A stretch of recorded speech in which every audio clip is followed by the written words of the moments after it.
কোন ব্যক্তি সর্বপ্রথম জাহান্নামে যাবে?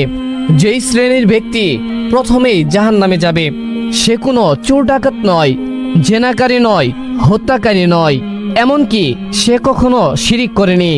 তাহলে কি এমন অপরাধের কারণে মহান আল্লাহ তাআলা তাকে প্রথমেই জাহান্নামে দিবেন এবং সেই মুহূর্তে জাহান্নামকে আনা হবে যার 70,000 শিকল থাকবে আর প্রতিটি শিকল টানবে 70,000 ফেরেশতা। প্রিয় দর্শক, যদি আপনাদের জানা থাকে সর্বপ্রথম কে জাহান্নামে যাবে তবে অবশ্যই কমেন্টে জানাতে ভুলবেন না। মানুষ দুনিয়াতে প্রতিদিন আগুন দেখে এবং এটিকে প্রতিদিন ব্যবহার করে। অনেকেই ভাবতে পারেন জাহান্নামের শাস্তি এবং আগুন দুনিয়ার আগুনের মতোই, কিন্তু আমাদের প্রিয় নবী হযরত মুহাম্মদ সাল্লাল্লাহু আলাইহি ওয়াসাল্লাম আমাদেরকে এই বিষয়টি স্পষ্টভাবে জানিয়েছেন এবং দুনিয়ার আগুন ও আখিরাতের আগুনের কথা স্পষ্টভাবে ব্যাখ্যা করেছেন। তিনি বলেছেন, তোমাদের এই দুনিয়ার আগুন জাহান্নামের আগুনের 70 ভাগের 1 ভাগ মাত্র। সাহাবায়ে কেরাম রাদিয়াল্লাহু তাআলা আনহু আরজ করলেন, ইয়া রাসূলুল্লাহ, এটি কি যথেষ্ট ছিল না?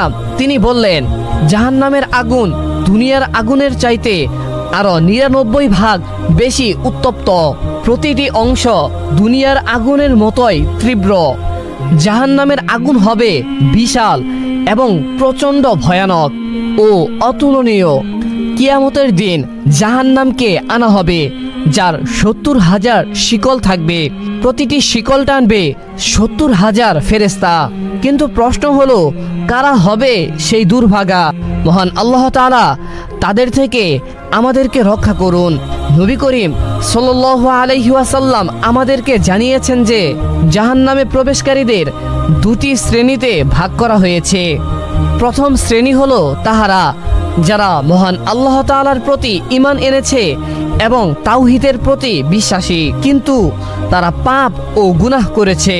এরা তাদের পাপের কারণে জাহান্নামে শাস্তি পাবে, তবে এক সময় মহান আল্লাহ তাআলা তাদেরকে ক্ষমা করে জান্নাতে প্রবেশ করাবেন।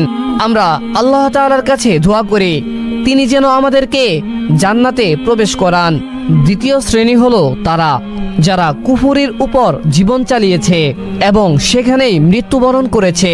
তাদের স্থায়ী আবাস হবে জাহান্নাম, যেখানে তাদের শাস্তি কখনো কম করা হবে না এবং তাদের প্রতি কোনো লক্ষ্য রাখা হবে না এবং তারা সেখান থেকে কখনো মুক্তি পাবে না। মহান আল্লাহ তাআলা এদের থেকে আমাদেরকে রক্ষা করুন। নবী করিম সাল্লাল্লাহু আলাইহি ওয়াসাল্লাম ইরশাদ করেছেন, তোমাদের প্রত্যেকের সাথে তোমাদের রব কথা বলবেন, সেখানে কোনো দুভাষী থাকবে না। তখন সে তার ডান দিকে তাকাবে, সেখানে তার নিজ কর্ম দেখতে পারবে এবং তারপর সে তার বাম দিকে তাকাবে আর সেখানেও সে তার নিজ কর্মই দেখতে পারবে। সামনে তাকালে সে শুধু আগুন দেখতে পারবে। কাজেই তোমরা জাহান্নামের আগুন থেকে বেঁচে থাকো, অথবা খেজুর দান করে হলেও হোক না কেন। যদি কোনো মুসলিম জাহান্নামের ভয়াবহতা সম্পর্কে জানে এবং কিয়ামতের দিনে কাফেরদের দুর্দশা ও কষ্টের কথা উপলব্ধি করে, তবে সে অবশ্যই এমন কোনো কাজ করা থেকে বিরত থাকবে যা তাকে সেখানে নিয়ে যেতে পারে। সে মহান আল্লাহ তাআলার নিষিদ্ধ কাজ থেকে দূরে থাকবে এবং তার আনুগত্য করবে, যাতে সে মহান আল্লাহ তাআলার শাস্তি থেকে নিরাপদ থাকতে পারে এবং জাহান্নামের আগুন থেকে রক্ষা পায়। রাসূল সাল্লাল্লাহু আলাইহি ওয়াসাল্লাম ইরশাদ করেছেন, জাহান্নামকে লোভ, লালসা ও প্রবৃত্তির দ্বারা আবৃত করা হয়েছে। তাই একজন মুসলিমের প্রথম কর্তব্য হলো সে যেন তার প্রবৃত্তির অনুসরণ না করে। কিয়ামতের দিন মানুষকে জাহান্নামে নিক্ষিপ্ত করার কিছু বিশেষ কারণ হতে পারে। এর মধ্যে বিশেষ কারণ হলো লোভ, লালসা ও প্রবৃত্তির অনুসরণ করা, যা মহান আল্লাহ তাআলাকে অসন্তুষ্ট করে। কিয়ামতের দিনে হিসাবের প্রতি অবিশ্বাসী হওয়া এবং এই ধারণা পোষণ করা যে মানুষের আমলের কোনো জবাবদিহিতা নেই। মহান আল্লাহ তাআলার দেওয়া ফরজ এবং ধর্মীয় বিষয়গুলোকে অবহেলা করা। এছাড়া কিছু গুনাহ, বিশেষভাবে 1 নম্বরে রয়েছে কঠোর হৃদয় ও অহংকার। নবী করিম সাল্লাল্লাহু আলাইহি ওয়াসাল্লাম ইরশাদ করেছেন, আমি কি তোমাদেরকে জাহান্নামের বাসিন্দা সম্পর্কে জানাবো না? সাহাবায়ে কেরাম আরজ করলেন, ইয়া রাসূলুল্লাহ, অবশ্যই, আপনি আমাদেরকে বলুন। নবী করিম সাল্লাল্লাহু আলাইহি ওয়াসাল্লাম বললেন, প্রত্যেক নিষ্ঠুর কঠোর হৃদয়ের অহংকারী ব্যক্তি জাহান্নামের অধিবাসী। অহংকারীদের সংখ্যা জাহান্নামে সবচাইতে বেশি হবে। মহান আল্লাহ তাআলা আমাদেরকে রক্ষা করুন। এবং হারাম সম্পদ ভোগ করা, যে ব্যক্তি অবৈধ উপায়ে সম্পদ ইনকাম করে তার স্থান জাহান্নামে। নবী করিম সাল্লাল্লাহু আলাইহি ওয়াসাল্লাম বলেছেন, কিছু মানুষ রয়েছে যারা অন্যায়ভাবে সম্পদ উপার্জন করে, কিয়ামতের দিন তাদের জন্য রয়েছে জাহান্নামের আগুন। 3 নম্বরে রয়েছে অন্যায়ভাবে মানুষের ক্ষতি করা। মহান আল্লাহ তাআলার দৃষ্টিতে সবচাইতে বড় গুনাহের মধ্যে একটি গুনাহ। এক হাদিসে এক নারী একটি বিড়ালকে কষ্ট দেওয়ার কারণে জাহান্নামে নিক্ষিপ্ত করা হয়েছে। সে বিড়ালটিকে বন্দী করে রাখত, না তাকে খেতে দিত না মুক্তি দিত, যাতে সে নিজের খাবার সংগ্রহ করতে পারে। নবী করিম সাল্লাল্লাহু আলাইহি ওয়াসাল্লাম একটি সহিহ হাদিসে আমাদেরকে জানিয়েছেন যে 3 ধরনের মানুষকে সর্বপ্রথম জাহান্নামে নিক্ষিপ্ত করা হবে। 1, মিথ্যা উদ্দেশ্যে জিহাদ করা ব্যক্তি, যেই ব্যক্তিকে মহান আল্লাহ তাআলা শক্তি দিয়েছেন এবং সে জিহাদ করেছে এবং তাকে মহান আল্লাহ তাআলা প্রশ্ন করবেন, আমি তোমাকে যেই শক্তি দিয়েছি তা দ্বারা তুমি কি করেছ? সে বলবে, আমি তোমার সন্তুষ্টির জন্য জিহাদ করেছি। মহান আল্লাহ তাআলা বলবেন, তুমি মিথ্যা বলছো, তুমি শুধুমাত্র মানুষ যেন তোমাকে বীর বলে তাই জিহাদ করেছ, এবং তারা তা বলেছেও। মহান আল্লাহ তাআলা আদেশ দিবেন, তাকে মুখ থুবড়ে জাহান্নামের দিকে নিয়ে যাও এবং জাহান্নামে নিক্ষেপ করো। সাহাবী আবু মুসা আশআরী রাদিয়াল্লাহু তাআলা আনহু বর্ণনা করেছেন যে এক ব্যক্তি নবী করিম সাল্লাল্লাহু আলাইহি ওয়াসাল্লামের কাছে এসে জিজ্ঞাসা করলেন, কেউ যদি যুদ্ধ করে খ্যাতি অর্জনের জন্য আর কেউ যদি যুদ্ধ করে মানুষ তাকে বীর বলুক, তাহলে কার যুদ্ধ হবে আল্লাহর রাস্তায়? নবী করিম সাল্লাল্লাহু আলাইহি ওয়াসাল্লাম ইরশাদ করলেন, যেই ব্যক্তি যুদ্ধ করে মহান আল্লাহ তাআলার দ্বীনকে সর্বোচ্চ করার জন্য, সেই একমাত্র মহান আল্লাহ তাআলার রাস্তায় যুদ্ধ করেছে। 2, মিথ্যা উদ্দেশ্যে ইলম ও কুরআন শিক্ষা দেওয়া ব্যক্তি, যেই ব্যক্তি মহান আল্লাহ তাআলার দেওয়া জ্ঞান ও কুরআন পেয়েছিল, তাকে মহান আল্লাহ তাআলা প্রশ্ন করবেন, আমি তোমাকে জ্ঞান ও কুরআন দিয়েছিলাম, তুমি কি করেছ? সে বলবে, হে আমার রব, আমি তোমার সন্তুষ্টির জন্য নিজে শিখেছি এবং অন্যদেরকেও শিক্ষা দিয়েছি এবং মানুষদেরকে কুরআন তেলাওয়াত করে শুনিয়েছি। মহান আল্লাহ তাআলা বলবেন, তুমি মিথ্যা বলছ, তুমি কেবলমাত্র লোকেরা যেন তোমাকে আলেম ও কুরআনের কারি বলে সেই জন্যই শিখিয়েছ এবং তারা তোমাকে তাই বলেছে।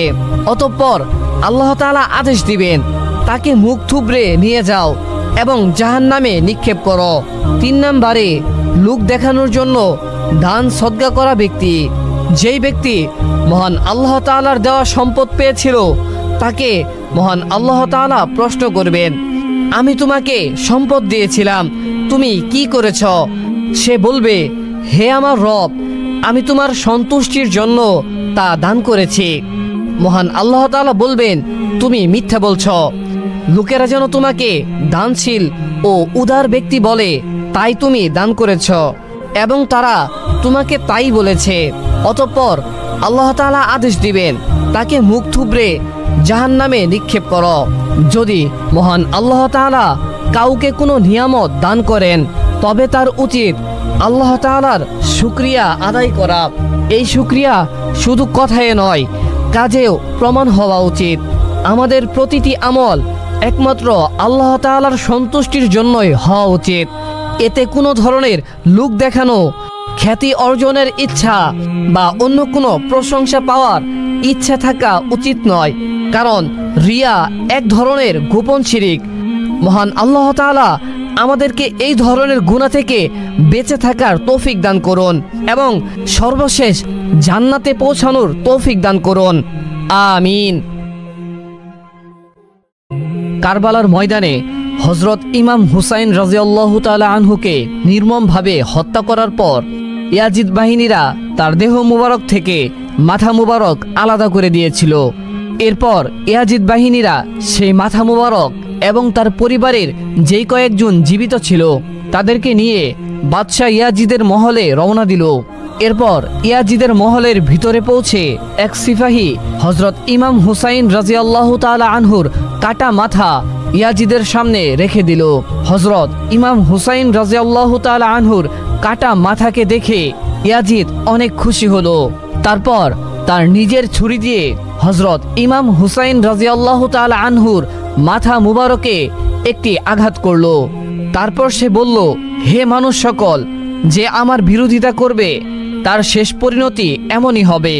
হযরত ইমাম হুসাইন রাদিয়াল্লাহু তাআলা আনহুর কাটা মাথার সাথে এমন অসম্মান হতে দেখে সেই দরবারে উপস্থিত থাকা একজন ইহুদি বলতে লাগলো, হে মানুষ সকল, আমি হযরত দাউদ আলাইহি ওয়াসাল্লামের বংশধর, আর 14 পুরুষ পর গিয়ে হযরত দাউদ আলাইহি ওয়াসাল্লামের সঙ্গে আমার সম্পর্ক মিলে যায়।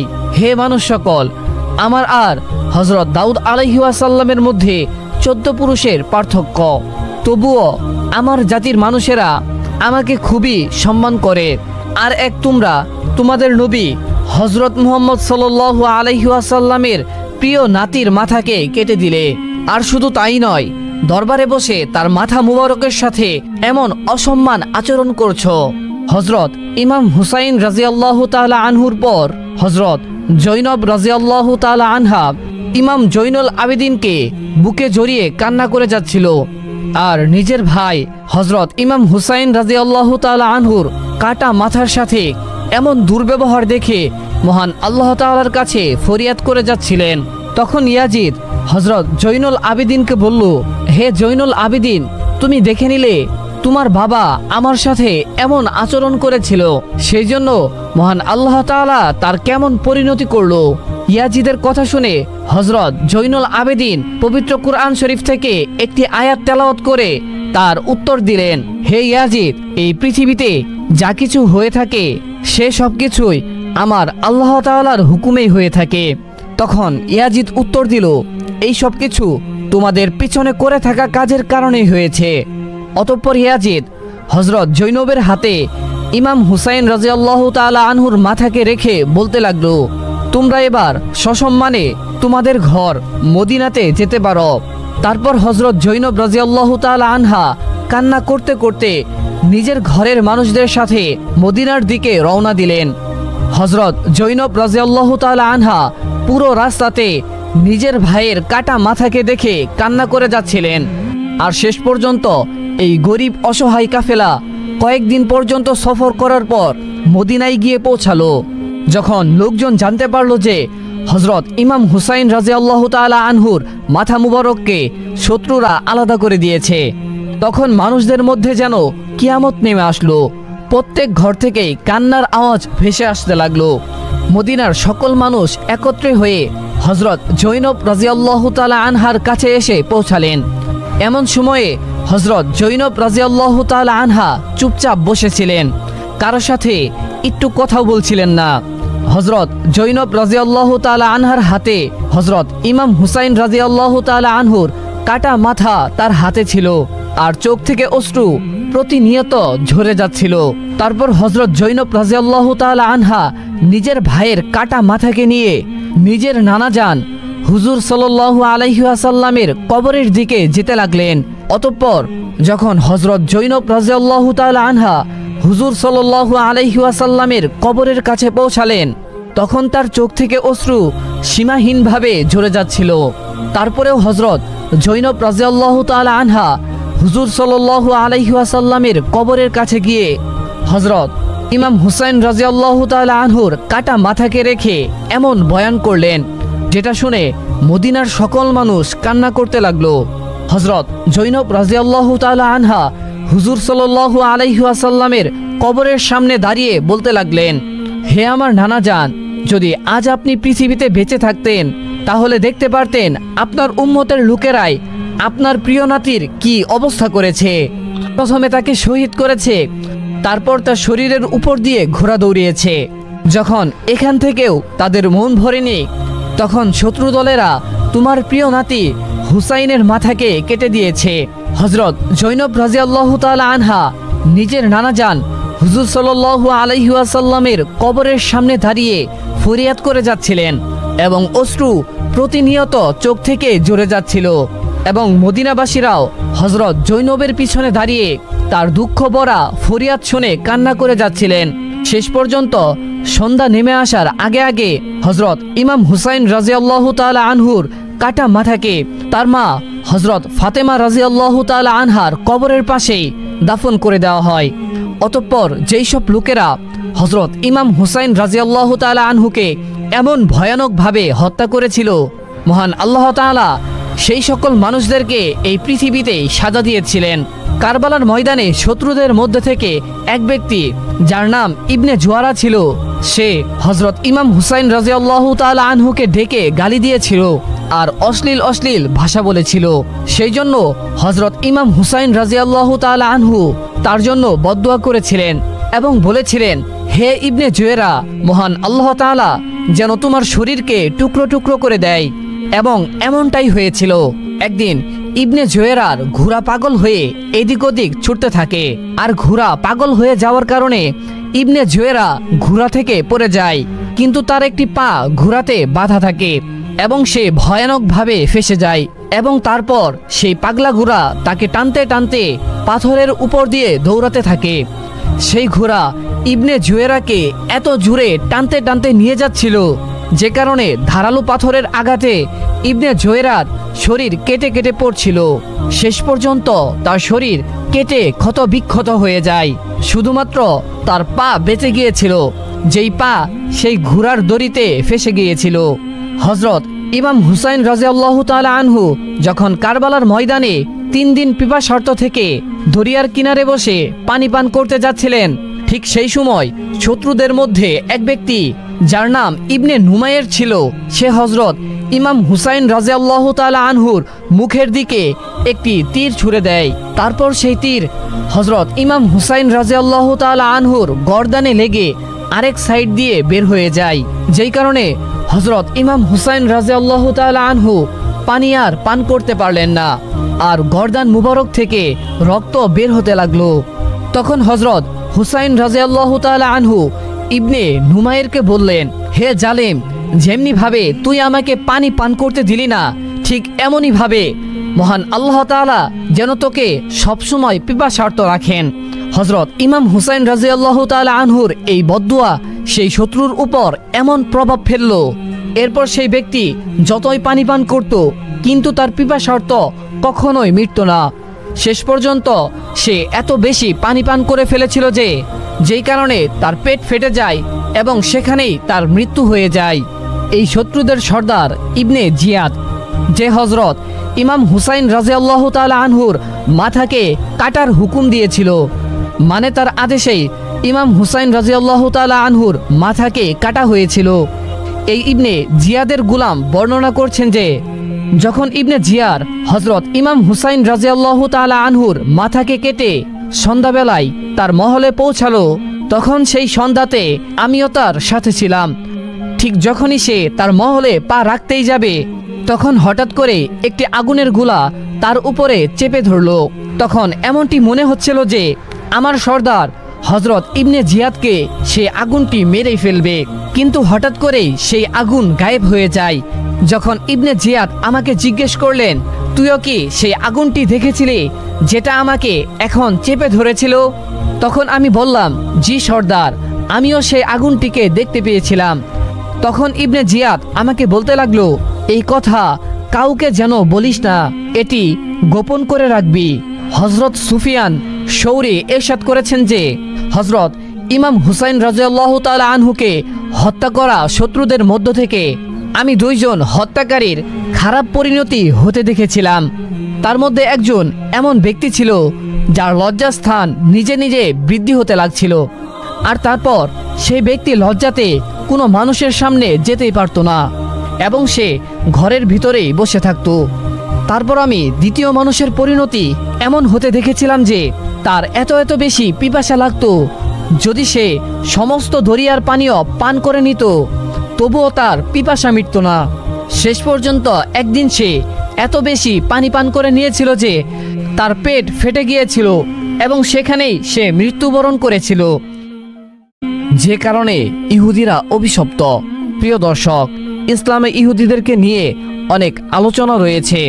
কুরআনের বিভিন্ন জায়গায় ইহুদিদের কিছু গোষ্ঠীর কর্মকাণ্ডের আলোচনা করা হয়েছে এবং তাদের উপর মহান আল্লাহ তাআলার অভিশাপ নেমেছে বলে উল্লেখ করা হয়েছে।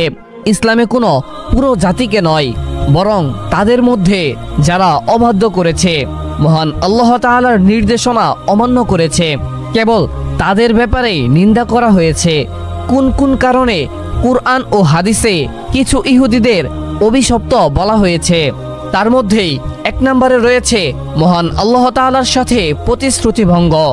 কুরআনে মহান আল্লাহ তাআলা বলেন, তারা কি প্রত্যেকবার কোনো অঙ্গীকার করত এবং প্রত্যেকবার তাদের একদল তা অমান্য করত, বরং তাদের অধিকাংশই ঈমান আনে না। সূরা বাকারা আয়াত 100। ইহুদিরা বারবার মহান আল্লাহ তাআলার সাথে অঙ্গীকার করেছিল যে তারা তার বিধান মেনে চলবে, কিন্তু তাদের মধ্যে অনেকেই সেই অঙ্গীকার ভেঙেছে। আর এমনিভাবে 2 নম্বরে বলা হয়েছে তা হলো মহান আল্লাহর বাণী বিকৃত করা। কিছু ইহুদি পণ্ডিতদের কুরআনে এইভাবে আলোচনা করা হয়েছে, তারা তাওরাতের কথা বদলে দিত বা অন্যভাবে ব্যাখ্যা করত যাতে নিজেদের স্বার্থ সিদ্ধি হয়। তারা কিভাবে তাওরাতে হাত দিয়ে পরিবর্তন করে এবং বলে এটি মহান আল্লাহর পক্ষ থেকে এসেছে, যাতে তারা সামান্য মূল্যে তা বিক্রি করতে পারে। সূরা বাকারা আয়াত ৭৯। তারা নিজেদের ধর্মগ্রন্থের অংশ পরিবর্তন করে বা গোপন রাখত, যা ইসলামে মারাত্মক অপরাধ। এমনিভাবেই 3 নম্বরে বলা হয়েছে নবীদের হত্যা। কুরআনে আরো বলা হয়েছে, আর তারা যখনই কোনো নবী তাদের কাছে এমন কিছু নিয়ে এসেছে যা তাদের মনমতো ছিল না, তখন তারা কিছু নবীকে অস্বীকার করেছিল আর কিছু নবীকে হত্যা করেছিল। সূরা বাকারা আয়াত ৮৭।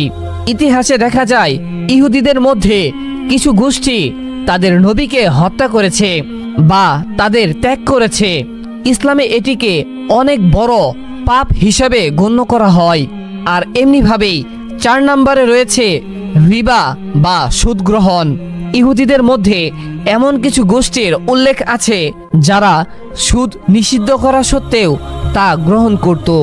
মহান আল্লাহ তাআলা বলেন, এবং তাদের সুদ গ্রহণের কারণে অথচ তাদের তা নিষেধ করা হয়েছিল, আর মানুষের সম্পদ অন্যায়ভাবে গ্রাস করত।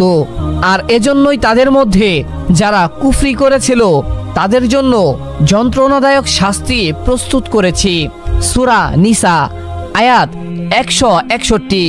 আর 5 নম্বরে রয়েছে অহংকার এবং নিজেদের নির্বাচিত জাতি মনে করা। কিছু ইহুদি গোষ্ঠীর মধ্যে নিজেদের মহান আল্লাহ তাআলার প্রিয় জাতি মনে করার মানসিকতা ছিল। তারা ভাবত তারা চিরকাল মহান আল্লাহর রহমতে থাকবে, যতই তারা পাপ করুক না কেন। তারা বলে, আগুন আমাদেরকে ছুবে কয়েকদিন ছাড়া। বলো, তোমরা কি মহান আল্লাহর নিকট থেকে কোনো অঙ্গীকার নিয়েছ? তাহলে মহান আল্লাহ তাআলা তার অঙ্গীকার কখনোই ভঙ্গ করবে না। না হলে তোমরা এমন কথা বলছো যা তোমরা জানো না। 6 নম্বরে রয়েছে অন্যায়ভাবে নিষিদ্ধ কাজ করা।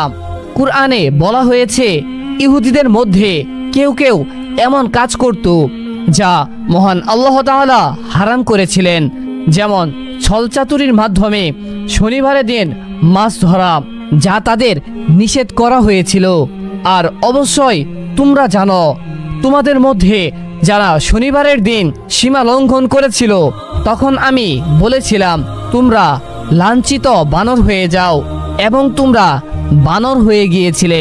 সূরা বাকারা আয়াত ৬৫। আসলে অভিশাপের বিষয়টি ঠিক কিভাবে বোঝা উচিত? অনেক ইহুদি অভিশপ্ত শুনে ভাবতে পারেন পুরা ইহুদি জাতিকেই ইসলামে ঘৃণা করা হয়েছে। এটি ভুল ধারণা।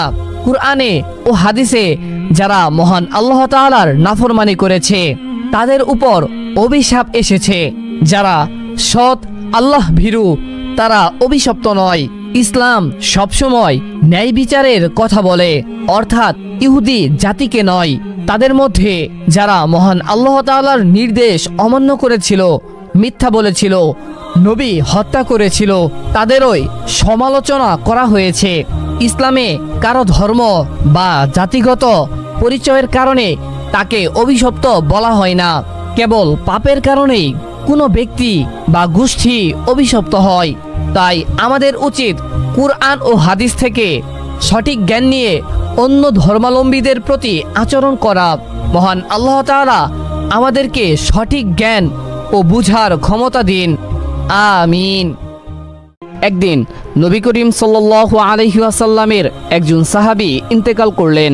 তিনি ইন্তেকালের পর রাসূল সাল্লাল্লাহু আলাইহি ওয়াসাল্লাম ওনার জানাজা পড়ালেন। তারপর একদল সাহাবী মৃতদেহটিকে কবর দেওয়ার জন্য কবরস্থানে নিয়ে গেলেন। সবার সাথে নবী করিম সাল্লাল্লাহু আলাইহি ওয়াসাল্লামও হেঁটে আসলেন। কবরস্থানে এসে দুইজন সাহাবী কবর খুঁড়তে শুরু করলেন। কবরস্থানে উপস্থিত সকলেই মৃতদেহটিকে ঘিরে বসে আছেন। কবর খনন শেষ না হওয়া পর্যন্ত সকলেই বসে আছেন। সবাই চুপচাপ, নীরব, শান্ত একটি পরিস্থিতির সৃষ্টি হয়েছে। নবীজি গভীর মনোযোগ দিয়ে কবর খোঁড়া দেখছিলেন।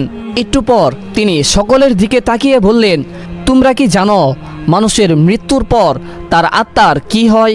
সবাই খুব আগ্রহ নিয়ে রাসূল সাল্লাল্লাহু আলাইহি ওয়াসাল্লামকে বললেন, ইয়া রাসূলুল্লাহ, আমরা তো জানি না, আমাদেরকে বলুন। সাহাবীদের কথা শুনে নবীজি একটু চুপ করে থাকলেন। সবাই ওনার কাছে এসে ঘিরে বসলেন। মৃত্যুর পর আত্মার কি হয় এই তথ্য তাদের জানা ছিল না। আজ তারা প্রিয় নবীজির মুখে সেটা শুনবে। কত বড় সৌভাগ্য! তাই শোনার জন্য সবাই অধীর আগ্রহে নবীজির কাছে এসে বসলেন। তিনি একবার কবরের দিকে তাকিয়ে মাথাটা তুলে আকাশের দিকে তাকালেন। তারপর তিনি গল্পের মতো করে বলতে শুরু করলেন। তিনি বললেন, শোনো, মানুষ যখন একেবারে মৃত্যু সজ্জায় তখন সে মৃত্যুর ফেরেশতাকে দেখে ভয় পেয়ে যায়। কিন্তু যে বিশ্বাসী এবং ভালো মানুষ তাকে দেখে মৃত্যুর ফেরেশতা সালাম দেয়, তাকে অভয় দেন এবং তার মাথার পাশে এসে ধীরে এবং যত্ন সহকারে বসেন। তারপর মৃতপ্রায় মানুষটির দিকে তাকিয়ে বলেন, হে পবিত্র আত্মা, তুমি তোমার পালনকর্তার ক্ষমা ও ভালোবাসা গ্রহণ করো এবং এই দেহ থেকে বের হয়ে আসো। মুমিনের আত্মা যখন দেহ থেকে বের হয়ে আসে তখন সে কোনো রকম ব্যথা বা বেদনা অনুভব করে না। মনে করো একটি পানির গ্লাস কানায় কানায় পূর্ণ হয়ে যাওয়ার পর উপর থেকে এক ফোঁটা পানি যেমন নিঃশব্দে নিচে নেমে আসে, ঠিক তেমনি নীরবে এবং কষ্ট ছাড়াই তার আত্মাটি বের হয়ে আসে। সেই সময় দুইজন অন্য ফেরেশতা খুবই সুগন্ধি মাখানো একটি নরম সুতির সাদা চাদর নিয়ে আসে এবং তার আত্মাটিকে সেই চাদরে আবৃত করে আকাশের দিকে নিয়ে যান। তারা যখন আকাশে পৌঁছায় তখন অন্য ফেরেশতারা সেই আত্মাটিকে দেখার জন্য এগিয়ে আসেন। কাছে এসে সবাই বলেন, সুবহানাল্লাহ, কত সুন্দর আত্মা, কি সুন্দর তার ঘ্রাণ। তারপর সবাই জানতে চান এই আত্মাটি কার। আত্মা বহনকারী ফেরেশতারা বলেন, উনি হলেন অমুকের সন্তান অমুক। বাকি ফেরেশতাগণ তখন সেই আত্মাটিকে সালাম দেয়। তারপর তারা আবারও জিজ্ঞেস করেন, উনি কি করেছেন, উনার আত্মায় এত সুঘ্রাণ কেন? তখন আত্মা বহনকারী ফেরেশতারা বলেন, আমরা শুনেছি মানুষজন নিচে বলাবলি করছিল, মহান আল্লাহ তাআলার ভালো বান্দা এবং দয়ালু ও মানুষের অনেক উপকার করেছিলেন। এতটুকু বলার পর নবীজি একটু থামলেন। তারপর সবার দিকে দৃষ্টি দিয়ে ওনার কণ্ঠটি একটু বাড়িয়ে বললেন, এই কারণেই বলছি, সাবধান, তোমরা কিন্তু কখনোই মানুষের সাথে খারাপ ব্যবহার করবে না। তুমি মারা যাওয়ার পর মানুষজন তোমার ব্যাপারে যা যা বলবে এই আত্মা বহনকারী ফেরেশতারাও আকাশে গিয়ে ঠিক তাই বলবে। এই কথা বলে তিনি আবারও একটু চুপ করলেন এবং কবরের দিকে দৃষ্টি দিলেন। এরপর আবারও বলতে শুরু করলেন, এদিকে মানুষ যখন পৃথিবীতে মৃতদেহটিকে কবর দেওয়ার জন্য গোসল দিয়ে প্রস্তুত করবে, তখন আল্লাহ তাআলা আত্মা বহনকারী ফেরেশতাদেরকে বলবেন, যাও এখন তোমরা আবারও সেই আত্মাটিকে তার শরীরে দিয়ে আসো। মানুষকে আমি মাটি থেকে তৈরি করেছি, তাই মাটির দেহে সেই আত্মাটিকে আবারও দিয়ে আসো। সময় হলে আমি তাকে আবারও পুনরায় জীবন দিব। তারপর মৃতদেহটিকে কবরে রেখে যাওয়ার পর দুইজন ফেরেশতা আসবে, তাদের নাম মুনকার নাকির। তারা তার সৃষ্টিকর্তা, ধর্ম ও নবীর ব্যাপারে জিজ্ঞাসা করবেন। মুনকার নাকির চলে যাওয়ার পর আত্মাটি কবরে আবারও একাএকি হয়ে যাবে। সে এক ধরনের অজানা আশঙ্কায় অপেক্ষা করবে, কোথায় আছে এবং কি করবে। এক অনিশ্চয়তা এসে তাকে ঘিরে ধরবে। এমন সময় সে দেখবে খুব সুন্দর একজন তার কবরে তার সাথে দেখা করতে এসেছে। তাকে দেখার পর আত্মাটি ভীষণ মুগ্ধ হবে। এত সুন্দর ও মায়াবী চেহারা সে তার জীবনে কখনো দেখেনি। তখন সেই আত্মাটি তাকে দেখে জিজ্ঞাসা করবেন, তুমি কে? তিনি বলবেন, আমি তোমার জন্য অনেক বড় সুসংবাদ নিয়ে এসেছি। তুমি দুনিয়ার পরীক্ষায় উত্তীর্ণ হয়েছ, তোমার জন্য আল্লাহ তাআলা জান্নাতের ব্যবস্থা করেছেন। তুমি কি সেটা একটু দেখতে চাও? আত্মাটি ভীষণ খুশি হয়ে বলবেন, অবশ্যই আমি দেখতে চাই, আমাকে একটু জান্নাত দেখাও। লোকটি বলবে, তোমার ডান দিকে তাকাও। আত্মাটি তখন ডানে তাকিয়ে দেখবে কবরের দেয়ালটি সেখানে আর নেই। সে দেয়ালের দরজা দিয়ে অনেক দূরে বেহেশত দেখা যাচ্ছে।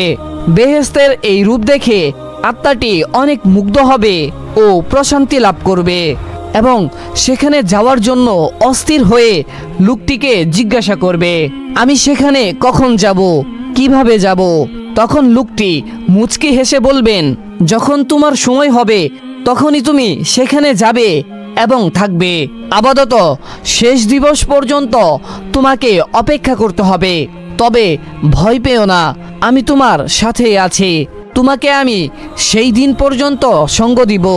আত্মাটি তখন আবারও তাকে জিজ্ঞাসা করবে, কিন্তু তুমি কে? তখন লোকটি বলবে, আমি তোমার এতদিনের আমল, পৃথিবীতে তোমার সব ভালো কাজের ও পুণ্যের রূপ আমি। আজ তুমি আমাকে একজন সঙ্গীর মতো করে দেখছো। আমাকে মহান আল্লাহ তাআলা তোমাকে সঙ্গ দেওয়ার জন্যই এখানে পাঠিয়েছেন। এই কথা বলে লোকটি আত্মাটির উপর হাত বুলিয়ে দিবেন এবং বলবেন, হে পবিত্র আত্মা, এখন তুমি শান্তিতে ঘুমাও এবং নিশ্চিন্তে বিশ্রাম নাও। এই কথা বলার পর আত্মাটি এক নজরে বেহেশতের দিকে তাকিয়ে থাকবে এবং এক সময় এই তাকানো অবস্থায় গভীর প্রশান্তিতে ঘুমিয়ে পড়বে।